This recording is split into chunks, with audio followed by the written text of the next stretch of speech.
Hi, everyone. Welcome to the Balance and Birch podcast. I am your resident hypnotist here at Balance and Birch, Allie Ashman.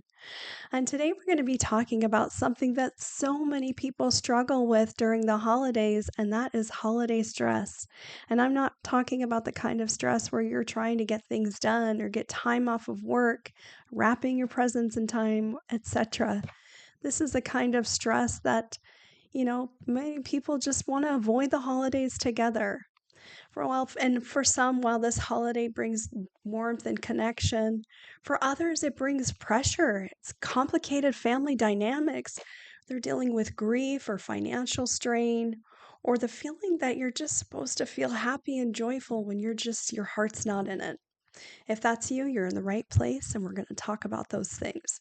You're not alone, and you're not doing anything wrong by feeling the way you're feeling, first and foremost. In this episode, we're going to talk openly and honestly about why the holidays can be hard, and more importantly, what you can do to support yourself. I'll always include some affirmations at the end to help you move forward every day in this season, and how you can create a holiday season that feels grounding instead of overwhelming. So sit back, relax, and let's take a deep breath together and dive in. So here we go. Inhale and exhale. Okay, I've got some notes here, and because I tend to ramble, so I ask you to bear with me. So let's talk about why the holidays are difficult for so many people. First and foremost, we have some difficult family dynamics. Everybody is different. You're born into a family where everybody might have different beliefs than you. Maybe you've considered yourself the odd one out, or maybe everybody looks at you differently, or you have a critical parent, or you have a family member that is an alcoholic or a drug addict, or you have difficulty getting along with some of your family members. Every family is different, and every family is not perfect. It's not a picture perfect Norman Rockwell holiday for everybody. It's not a full house Christmas. It's not a Hanukkah that everybody wants. Now, I would like to discuss the fact that I celebrate Christmas, and a lot of the examples that I'll use are for Christmas. And I want you to know that I honor every holiday and every belief. So whether you believe in Christmas, Kwanzaa, Hanukkah, or any other festive December holiday, I want you to know you are included. I will draw from my own experience, and I do love and honor every holiday that you celebrate. So don't feel disenfranchised if I don't mention your holiday, please. Um, so one of the things that often happen in holidays with family dynamics is old patterns tend to resurface. If you have a critical parent, maybe that little comment reminds you of something that happened when you were a teenager or when you were little, and you know um, maybe you had struggled with your weight growing up, and you know you have an extra piece of pie and you get that side eye from mom. Those things can raise your stress levels, absolutely. Expectations and roles of pressures of who you used to be. Maybe you've changed, maybe you've learned and grown, and you've really changed, but people still look at you as that little kid who was obsessed with dinosaurs or whatever it is. And you really haven't shown them, they haven't seen your individuation. And so that can cause some stress as well. Um, Guilt tripping and emotional manipulation. This is a common thing in many families. Um, we'll talk more about this a little bit later, but things like if you're opting out, you might hear, oh, well, so and so's going to be here and you're really going to miss them. And they were really wanted to see you. And oh, Susie's going to be disappointed. Um, and they're going to try every trick in their book to try to guilt trip and manipulate you into being at this holiday event, even if you don't want to be there. I'm encouraging you to be strong. especially if you're a people pleaser. This is really difficult for people pleasers because you don't want to be viewed as the person who makes everybody unhappy. So that is a big part of holiday stress, is that guilt and manipulation. And we'll talk more about that a little bit later on as well. Feeling responsible for everyone's comfort.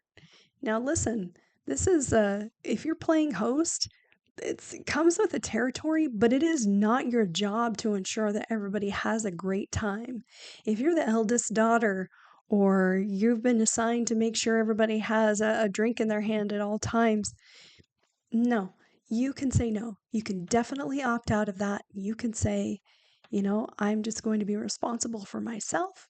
If you're the host, you can put the food out, say, help yourself, make your plate, and go sit down. It is not your job to make everybody else feel happy. Adults are perfectly capable of filling their own plates, getting their own drinks. If you're hosting, I suggest to make things easier for your guests. Put out a plate, put out a table with drinks and food buffet style so everybody can help themselves. Make sure it's equipped with napkins, plates, silverware, whatever anybody's going to need. Try to anticipate those needs before they come over. And if anybody makes an unusual request, direct them to how they can help themselves. Once again, it is not your job to make sure everybody is happy. They just need what they need, and everybody can help themselves. Now, with the exception of children, children are going to need, direction and things like that. But unless you're their parent, it's not really your job. You can say, hey, sodas are in the cooler over there. Help yourself if it's okay with mom and dad, whatever. But once again, you are ultimately responsible for you.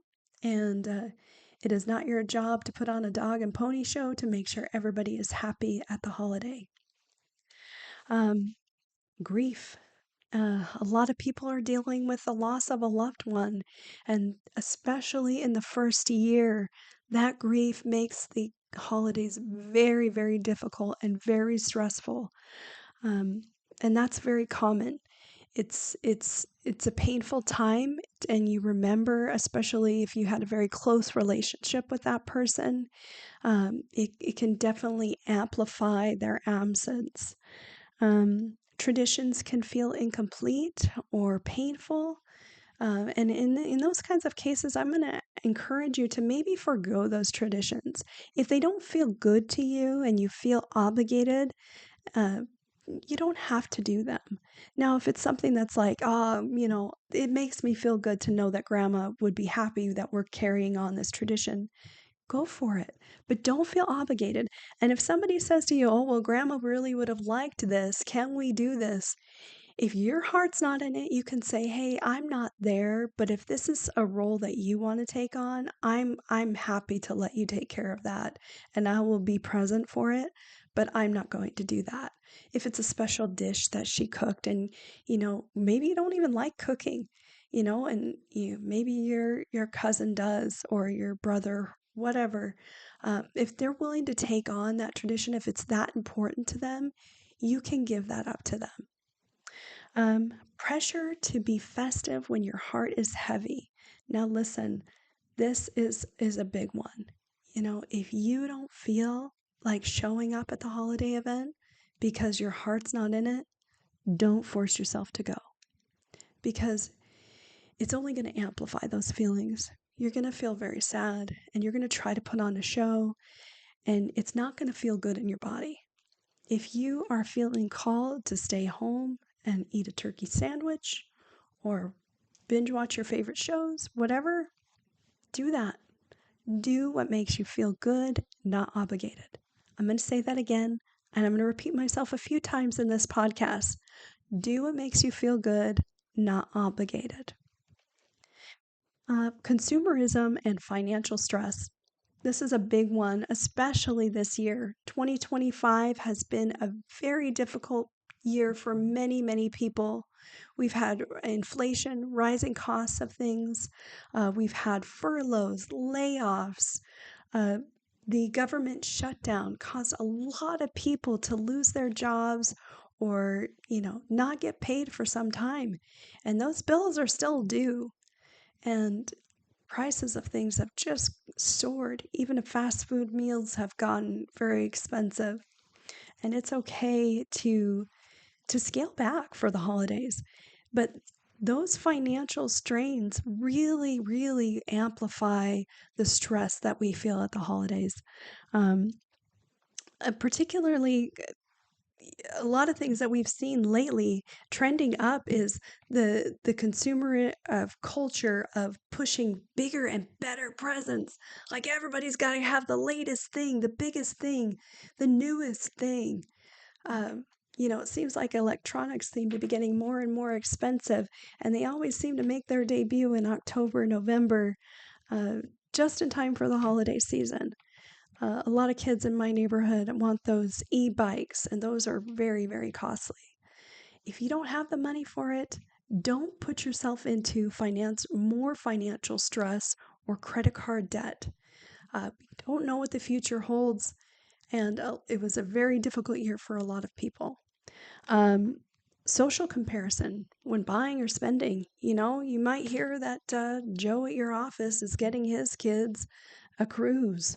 Everybody's getting a cruise this year, or everybody's getting, a Kate Spade purse or Coach bag or whatever. I don't subscribe to any of that. I don't know what's super expensive right now. But I'll tell you that just adds extra pressure and stress on you when you know that's, so and so's kids are getting the best of the best. That doesn't mean that they're going to remember those things. And we're going to talk about that a little bit more later. And this kind of ties into the last one, which is feeling obligated to overspend and overdeliver. You want to keep up with the Joneses, or you want to appear like the loving parent who gives the most expensive gifts, especially if your love language is gifts. Um, but just remember that giving an expensive gift does not equal the amount of love that you have for the other person. So, feeling the pressure to spend a lot of money on a gift just adds more stress to your holidays. So, here's how you can alleviate some of these holiday stressors from the financial stress, grief, family dynamics. Um, so, going back to family dynamics, let's talk about opting out or redefining the holidays. You can give yourself permission, and even I will give you permission. Let me know if you want me to write you a note to get you out of the holidays, just like it was gym class. You are allowed to skip events. You can stay home. You can create your own quiet celebration. This goes back to making your own turkey sandwich. Hey, you don't like turkey? Have a grilled cheese sandwich. You want to watch movies all day, whether they're holiday movies, Die Hard. Now there's whether that's a Christmas movie or an action movie, you decide. If you want to binge watch all the Harry Potter movies, do you. There are no rules. Enjoy the holidays for you. If you want to decorate a small tree in your living room and just keep it quiet, you can do that too. You do not owe anyone access to your time, energy, or emotional bandwidth. I'm going to say that again. You do not owe anyone your time, energy, or emotional bandwidth. You do not have the capacity to handle Great Aunt Linda's drinking problem when she starts telling you what she really thinks about people. You can say no. You can stay home. Or if Aunt Linda starts bringing out the whiskey or whatever, you can go home. You can say, I've really had a great time, but it's time for me to get going. You can have an obligation. You could say, I need to let the cat out. I need to let the dog out. I'm not feeling well. Whatever you need to do. Or you can straight up say, I am not cool with Aunt Linda's behavior. I am leaving. And it's perfectly okay to do that. It's perfectly okay to say, if Aunt Linda's going to be there, I will not. I am not comfortable in that situation. You are in charge of you. You do not have to go. You do not have to stay. You are not obligated to do anything. So here are some alternative options for you if you choose to stay home or leave to redefine your holiday. You can take a solo rest day. Sometimes a lot of us have demanding jobs where the only day we get off is that holiday. So stay home and rest. Enjoy yourself. You know, there's very few, but some restaurants are open. Go get takeout from somewhere. Take it home and crawl in bed and watch your favorite show or movie or whatever you want to do. You can have dinner with chosen friends or family, like a Friendsgiving. Um, or if you don't want to spend the entire holiday with the entire family, pick your favorite relatives that you do feel safe with and call them up and say, hey, can we get together and do our own little holiday? Because I don't have the mental capacity to deal with da da da da da. You know, I would really like to spend time with you. I feel safe with you. I love being with you. Let's spend time together. Let's enjoy our holiday together. And you don't have to go into detail as to why you don't want to spend time with the rest of the family. Let them know that you want to spend your time with them, and they'll love that for you. Take a peaceful walk, do some meditation, or a movie marathon. Like I said earlier, you can watch Die Hard, you can watch Friends. These are some of my favorite things to do. And I'm kind of stuck. I can't think of anything current. But if you are a Disney family, if you're a Disney fanatic, watch your favorite Disney movies. Just do what makes you happy. Listen to your favorite podcast. Balance and Birch has a few, I think you can download and listen to. Um, volunteer work. Spend some time at a food bank and serve other families and people who are less fortunate. You know, there's nothing better than giving back, and that will make you feel so good. And whatever it is that you're missing, you will get to feel during that time. Um, you will see the world in a different light, and it's really about the holidays are about giving, right? And this is your opportunity to give. So if that's what makes you feel good, do that. Look into a local food bank near you. And it doesn't have to be on the holiday itself. You know, sometimes the preparation beforehand is just as important as the day of serving and the cleanup afterwards. um, Booking a small getaway. Don't feel like going with the holidays. Last year for Thanksgiving, we decided to go to take a family trip to Disneyland because, frankly, I didn't want to cook. It was my turn to host, and I said, sorry, I'm just not feeling it this year. I want to take my kids on a vacation, and we went to Disneyland. We had a blast, and we did not feel guilty for missing out on the holiday with the family. So whether it doesn't have to be a big extravagant vacation like that was, you could do a weekend getaway where you drive a couple hours and go camping or stay in a fancy hotel. You can even just stay in a hotel near your home just to, for a change of scenery. Whatever is in your budget and whatever feels right for you is the right thing for you. So let's talk about setting boundaries with family. Um, you can decline without defending yourself. You can absolutely say, I am not going to be there this year, and you do not have to explain why. You can simply say, it's not for me this year. I'm not feeling well enough to go this year.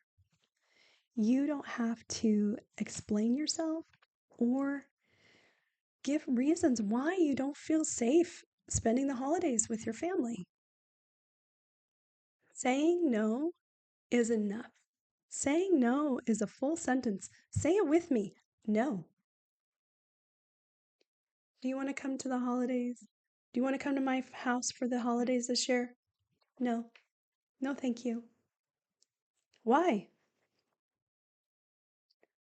I'm not feeling very festive this year. Well, why? I'm just not feeling it. And I appreciate you respecting that. That's it. And if they continue to poke, just keep repeating yourself. Okay? I have some lines here that you can use, and we'll get to those in a minute. There's one more thing that I just want to say is that guilt, any guilt that you're feeling or that they're trying to heap onto you, like more mashed potatoes onto your plate, guilt does not mean you are guilty or that you're doing anything wrong. You may feel guilt because that's been ingrained in you since birth. You know, maybe you had a parent who always made you feel guilty. Maybe there's religious things there that have been ingrained in you since you started going to church. There are certain religions that really make people feel guilty, and that's a conversation we can have another time. But you don't have to feel guilty. And just like I said, I'll repeat myself again. Just because you feel guilt does not mean you are guilty. That's something that is placed upon you, and you can overcome that. You do not have to feel that way. You did nothing wrong by saying no and protecting your peace. Now, when a family member says something to you like, but we always spend the holidays together, you can say something like, I understand, but this is different. And I'm choosing what feels healthiest for me in this moment. If they say, well, you're breaking tradition, you can say something like, traditions evolve. This year, I'm taking care of myself in a new way. This is my tradition this year. And that's true. Traditions do change. Tradition, there's nothing written in stone that says we have to follow XYZ tradition. For years, for example, this is completely random and different, but for years, what women only wore white at weddings, right? Wedding dresses were only white, but now we're seeing red and black and florals, and they're beautiful. Just because it breaks tradition doesn't mean it's a bad thing. It can be beautiful, it can be wonderful. So honor your tradition of taking care of you. If they say something like, well, you're being selfish, you can say that taking care of my mental and emotional well being isn't selfish, it's necessary. Taking care of my emotional, mental well being isn't selfish, it's necessary. And I will tell you that taking care of yourself is not selfish, it's selfless. Say that with me. Taking care of yourself is not selfish, it's selfless. Okay? And I know it's a cliche, but I do love the parallel of saying that the airplane oxygen mask. You put the oxygen mask on first, and then you can help others around you. If you're same thing with the cup. If your cup is not full, how can you pour into another's? Any cliche you want to use, it applies, because if you do not have the capacity to handle the family, it's not going to be good for you. It's only going to create more stress and trauma, especially if you're already trying to recover from these things. If they push, well, the family will be disappointed. Let's bring up cousin Susie again. You can tell her that I'm not responsible for managing anyone's disappointment. Well, Susie will be so disappointed. Well, you know what? That's Susie's problem. Susie is disappointed. I am just me. Susie is disappointed. So and so is disappointed. That's them. You're not responsible for anybody's feelings. Something that my husband used to tell me when we were early on in our marriage is I would say, well, you make me feel XYZ. And he would tell me, I can't make you feel anything. Okay? Nobody can make you feel anything. You feel what you feel. Their behaviors can cause a feeling on your behalf, but they can't make you. You can't make anyone feel disappointed. That comes from within. Okay? So now moving on to grief during the holidays. There are ways that you can honor your loved one. If you want to continue the holidays, something that I personally do every year, I lost my dad about 10 years ago, and he was in the Air Force, and he loved airplanes. He collected model planes. His office was beautifully decorated with all kinds of model airplanes and things, and he collected those Hallmark ornaments. And so I have a small tree for him that I put up every year. I decorate it by myself, and I just have a moment with my dad in spirit. And I place those ornaments on his tree, and not all of them fit. So I kind of add new ones every year. And, it's just a special moment. And every time I see that tree, I think of him, and I just know that he would be so proud that I did that in his honor. And another thing you can do is if the meal was the big thing, sometimes grandma always took care of the holiday meal. Set a place setting for her. Put a picture at the end of the table or light a candle and include her in the meal. Or if there was a special dish that Uncle Bob loved, make that dish in his honor. Say, Uncle Bob, this meal is for you. This dish, this acorn squash casserole is just for you. And know that from the other side, they'll be just touched and loved knowing that you're honoring them. Speak their name or share a memory before dinner. If you say a family prayer before you eat, you know, invite them in and say, hey, thanks for being here or whatever. You know, just, tell a story about your favorite holiday memory with that person or something funny that happened that you remember. And those will help bring some comfort to you along the way. Write a note or a letter and place it on the tree. If you don't have a Christmas tree, that's okay. Place it on the mantle or under the menorah or wherever you want. Place it next to the cookies for Santa plate. Whatever you want to do and you feel called to do is perfectly fine and special. So, or you can create a new tradition that symbolizes continuing bonds. Maybe you light a special candle every year, or whatever. You have a special gift that you gift to somebody less fortunate in their honor, or you make a donation in their honor to their favorite charity. Once again, I'm going to say whatever feels good to you and feels right is perfect. And it's at the end of the day, it's about honoring that loved one. And these are obligations. You are not required to do any of these things.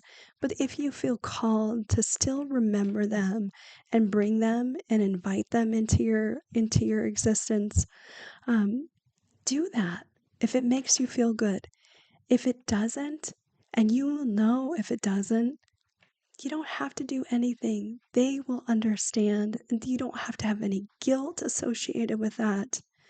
Whatever you do, just know that it is loved and honored.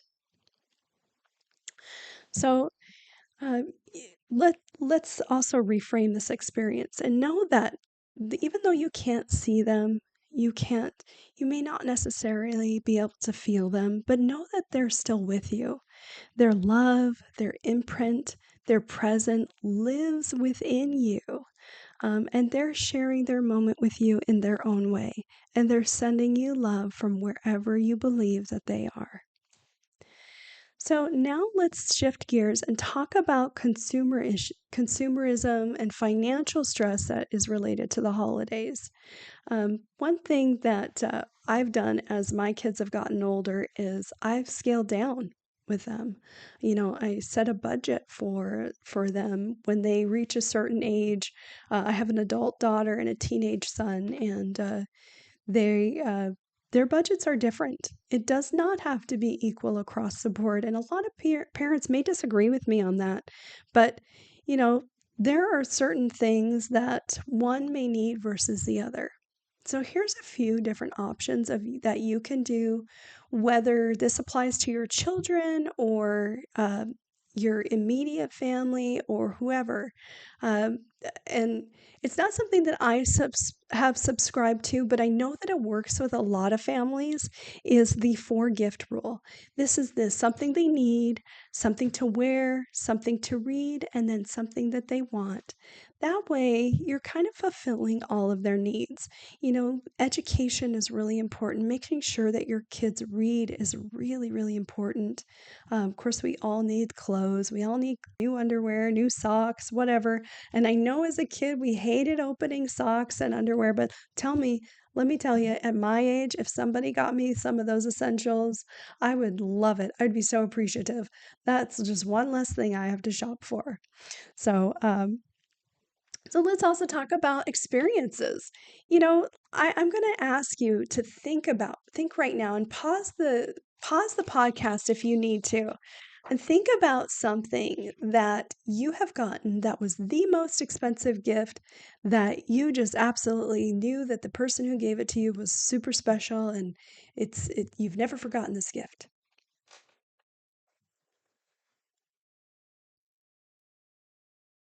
I tried. I couldn't think of anything. And I know I've gotten some pretty expensive gifts over the years. Um, and maybe that's just me. I don't know, but I can tell you that s- we don't take these things with us when we die. And so having the best of the best or the most expensive things or what have you is not as important as the things that we have, the memories that we share together. Um, I recently lost a family member, and I will tell you, we were sitting around this person as they were getting ready to make their transition, and we weren't talking about the gifts that this person gave us. We were talking about the presents that we were gifted and opened and whatnot. We talked about the things that we did together, the memories we shared, the vacations, the game nights, the dinners, the holidays, not the gifts that were exchanged, not the things that we have. There are a few things that we have in our lives that are sentimental to us, but ultimately, these are things that typically, after a few years, they wind up in the garage sale or donate pile. And we just we just need to focus on experiences and building memories. And these can include a weekend getaway. And again, you can set your budget to whether you want to spend a good lot for the whole family, maybe take a family trip somewhere, or you can just do like a small weekend getaway, a trip to a museum. Maybe have everybody write down their wish list of what they would like to do or where they would like to go, and kind of pick and choose from that. um, a family outing or a special dinner. Maybe you want to try a new restaurant in town that's typically you wouldn't go there. Maybe it's a little out of budget. Save up and hey, let's try this restaurant. Don't get me anything. Let's go to this place. I'd love to spend time together. Um, Concert tickets, workshops, or classes. A few years ago, my sister-in-law and we took a cooking class, and I thought I knew how to cook, but I learned how to make the most amazing scrambled eggs. And I'll tell you, that was one of the funnest things that we've done together was taking that food class together. Depending on your budget, maybe a spa day is a good choice. You can determine your budget for that as well. You can do something small like going to a nail salon and getting a pedicure, uh, whatever, all the way to massage, facial, mud wrap, I don't know. Whatever floats your boat and fits your budget and works for you and your family. And this is another fun one is a future date or adventure jar. Now this is I kind of touched on this a second ago was where you have everybody write down their wish list of places that they'd like to go. It can range from something small like a trip to uh, the next town over to try a new restaurant or shop in a new store that you've uh, piqued your curiosity or whatever, or going to an escape room or something like that. Throw them all in the jar, and then when you guys have some free time or during the holiday, pick something out of that jar and go and do it. This invites a little mystery and fun and excitement, and everybody ultimately gets their wish fulfilled at some point throughout the year. Um, you know, just one thing that you need to understand during the holidays is that uh, you can spend as little or as much as you like. If you don't feel like getting a gift for everybody in the family, you don't have to do that. Um, you can say, hey, we are scaling back this year and we would just like to spend time together. Would you be open to a game night? Or would you just be open to having a big family dinner? Or would you be interested in doing a Secret Santa or the dice game? Or sometimes there's that game where you have like a kind of a larger present in the center and then a bunch of little things and it's a big ball and everybody takes turns unwrapping it. Whatever you want to do that fits your family and that everybody is in agreement with works. If you are typically giving a gift to, let's say your brother and his wife and their 3 kids or whatever, maybe opt for something a little bit less expensive, like maybe a family game that they can all enjoy together, or an experience like tickets to a show or whatever. Uh, whatever fits your budget. And just remember, homemade gifts are also really special. People really love homemade things because not only does that say, hey, you spent time on making this for me, it also it says, this came from my heart. I didn't just click add to cart and hand over my credit card. You know, it's while those gifts are appreciated, they give us what we ultimately may want. There's nothing behind it. There's nothing, hey, I went out of my way and I knew that you like this color and so I weaved it into this. I made this blanket for you, or I don't know. If you're not artistic, that's okay. Maybe you're a baker. Maybe make somebody's favorite, like banana bread, or if you're a whittler, you whittle something, or if you're a woodworker, everybody has their own special talents. If you are not artistic, the simplest thing you can do, and it really, really means a lot, is sitting down and writing a letter to that person and tell them how you feel about them.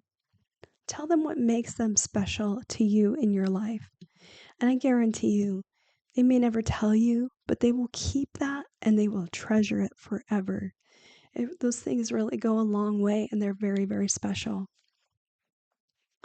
So, so one thing that it's important to do is, if you're scaling back, is to share that, and don't be afraid. You don't have to go into detail. You don't say, I have massive amounts of credit card debt. You don't have to feel embarrassed. You can just say, hey, things have really gotten out of control the last few years, and we're really trying to save. We want to take a big family vacation, or we're trying to recover from this year. It was a tough year. Or hey, you know we just we want to scale back because we think things have kind of gotten a little overdone and we're not into that so much anymore. And people should respect that. And if they don't, that's their problem. That's their materialism. And you don't have to feed into that. If you don't want to exchange gifts, that's okay. Offer solutions like the Secret Santa, you know, whatever works for you and your family, it works for you and it's right. Okay. So now let's move to our affirmations. You know, for um, for each category, there's 2 to 3, and I'm going to encourage you to either pause this and write them down and post them on your mirror for you to see every morning as you get ready, or play this podcast every day and really hear them. And there's something to be said about affirmations. And this is where my hypnotist magic comes in. And I'll tell you, um, affirmations are powerful. And I know they seem kind of silly, looking in the mirror and saying, "Hey, I love me." I know it's awkward and it's kind of weird, but it works. It does. And I want you to think about this in an alternative manner. And I know Dr. Brown will agree with me that it comes back to self-talk. When you tell yourself things like, oh, I'm not good enough, I'm not smart enough, I have imposter syndrome, your subconscious is listening to you. Your brain is absorbing that. And when you speak it out loud, you're believing it. So when you use negative self-talk, it's detrimental. But the good news is when you use positive self-talk, your subconscious and your brain hears those too, and it holds on to those things. And when you continue to repeat them, instead of saying, I'm not good enough, you say, I am good enough. I am capable. Those things start to grow and you change, your perception changes. You may not see it, but your subconscious does. And we can talk more about the subconscious. I could talk about that all day. So let's move on to these holiday affirmations. So if you're experiencing difficult family dynamics, you can say something like, my peace is more important than anyone's expectations.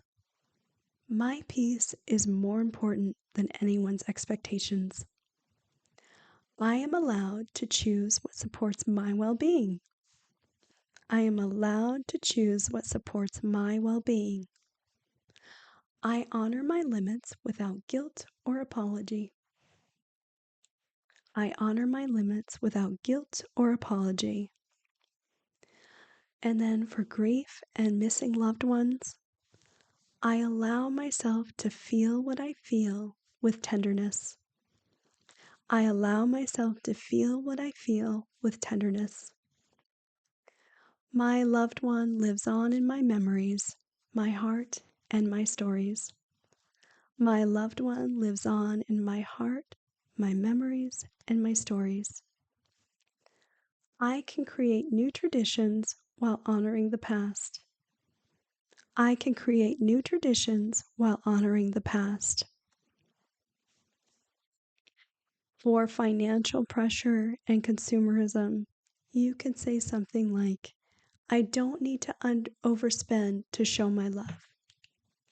I don't need to overspend to show my love. Simple can be meaningful. Simple can be meaningful. I choose peace over pressure. I choose peace over pressure. And for anyone who is opting out of the holidays this year, you want to stay home, eat that turkey sandwich, watch movies, you can say something like, I am allowed to create a holiday that works for me. I am allowed to create a holiday that works for me.